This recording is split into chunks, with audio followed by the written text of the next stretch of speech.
네, 안녕하십니까. 리더스탑, 오늘은 뭐 그런 부동산으로 하는 건 아니고, 마지막 몰입이라는 책을 요즘 재미있게 보고 있습니다. 저 개인적으로 몰입을 할 때 가장 행복감을 느끼는 것 같아서 몰입에 관심이 많죠. 어떻게 해야지 몰입을 할 수 있는지, 몰입을 유지할 수 있는지, 무엇에 몰입을 해야 되는지, 예, 관심이 많습니다. 그래서 재밌어서 우선 제목 때문에 저는 봤고요. 초반에 이 짐 퀵이라는 사람이 이제 그 뭐 두뇌 트레이너인데 자기의 그 유년 시절이나 자기가 이 뇌 트레이닝에 관심을 갖게 된 계기에 대해서 이제 계속 나오거든요. 그 과정이 너무 재밌어서 그 이 마지막 몰입이나 뭐 트레이닝과 상관없이 저는 앞부분 너무 재밌게 봤어요. 그래서 지금 한번 읽어보겠습니다. 나는 정말 바보야. 이해가 안 돼. 너무 멍청해서 공부를 못하겠어. 어릴 적 이 말들을 입에 달고 살았다. 나는 느리고 멍청하다고. 나중에 사람 구실을 하는 건 고사하고 글을 읽는 법조차 못 배울 거라고 되뇌지 않고 넘어간 날이 단 하루도 없었다. 가슴이 아픈데요.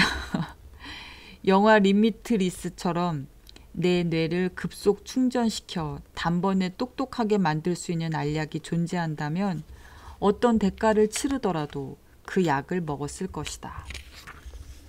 나 혼자만 그렇게 생각한 건 아니었다. 나를 가르쳤던 선생님들에게 물어봤다면 내가 이런 책을 쓸 줄은 상상도 못했다고 입을 모아 말했을 것이다.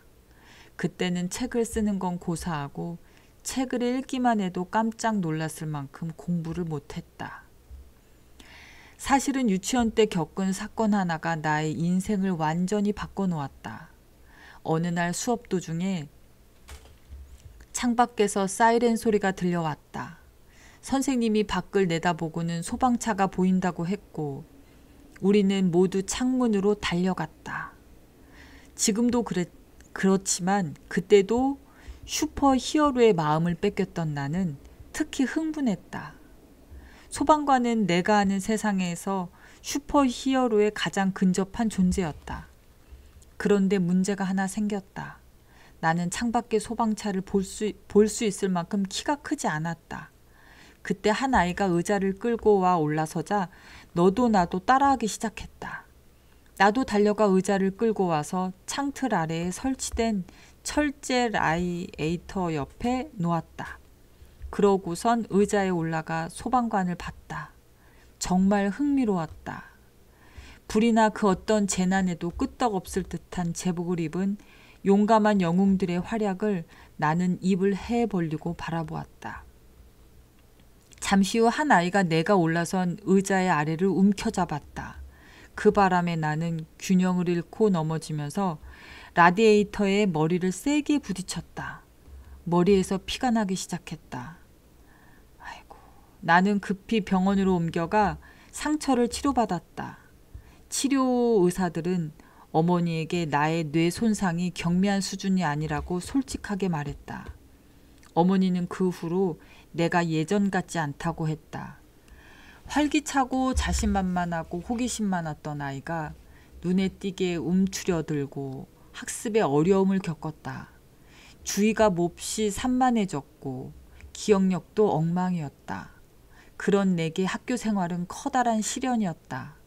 선생님들의 설명을 이해하지 못했지만 이해하는 척을 배웠고 다른 아이들은 모두 읽기를 배웠지만 나는 글자를 해독할 수 없었다. 수업 시간에 차례로 돌아가면서 큰 소리로 책을 읽었던 기억이 나는가. 그 시간이 내게는 최악의 시간이었다.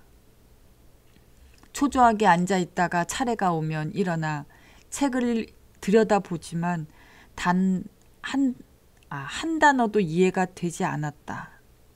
3년이 더 지나서야 겨우 글을 읽을 수 있게 되었지만 그 후로도 오랫동안 힘겨운 싸움은 계속되었다. 만화책에서 만나본 영웅들이 아니었다면 아마도 책 읽기를 배우지 못했을 것이다. 일반 책에는 주의를 집중할 수 없었지만 만화는 달랐다. 다른 사람이 읽어주기를 기다릴 수 없어 기를 쓰고 읽기를 배웠다. 밤늦도록 이불을 뒤집어 쓴 채 손전등 불빛에 만화책을 읽어 내려갔다. 그리고 영웅들의 이야기에 열광했다.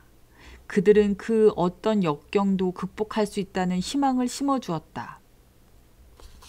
그중 가장 좋아했던 슈퍼히어로는 엑스맨이었다.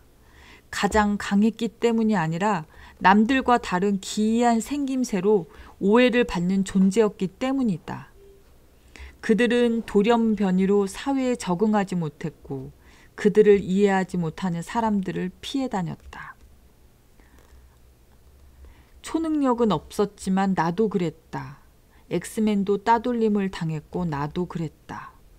나는 그들의 세계에 속했다. 당시 우리 집은 뉴욕시 근교인 웨스트 체스터 카운티에 있었는데 어느 날 밤 만화책에서 자비의 교수가 영재 학교가 우리 집 근처에 있다는 이야기를 읽고는 몹시 흥분했다. 9살이었던 나는 그 이야기를 사실이라고 믿고서 주말이면 자전거로 동네를 돌며 자비의 학교를 찾곤 했다. 정말로 그곳을 찾겠다는 생각에 사로잡혀 있었다. 그 학교를 발견한다면 마침내 내게 어울리는 곳, 남들과 달라도 안전한 곳, 나의 초능력을 발견하고 개발할 수 있는 곳을 찾으리라고 생각했다. 현실 세계에서의 삶은 그리 친절하지 않았다. 우리 집에 함께 살면서 나를 키우다시피 한 할머니가 중증 치매 증세를 보이기 시작했다. 사랑하는 사람이 정신과 기억을 잃어가는 모습을 지켜보는 심정은 말로 표현할 수 없었다. 돌아가시는 날까지 할머니를 거듭거듭 잃어버리는 느낌이었다. 할머니는 내게 세상의 전부였다. 학습 장애와 더불어 할머니는 내가 뇌 건강과 훈련에 그토록 열정을 갖게 된 이유였다.